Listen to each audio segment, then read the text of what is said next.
আর সারা পৃথিবীর মানুষ তাদের দিকে তাকিয়ে থাকবে, তাদেরকে দেখবে, এটা ইসলাম অনুমতি দেয় না। আমি আপনাকে অনুরোধ জানাচ্ছি, এর পরবর্তী থেকে যখন প্রোগ্রাম করবেন এই দিকটা অবশ্যই খেয়াল রাখবেন ইনশাআল্লাহ।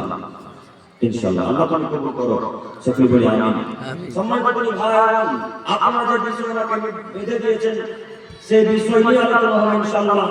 তার আগে জরুরি কয়েকটি কথা।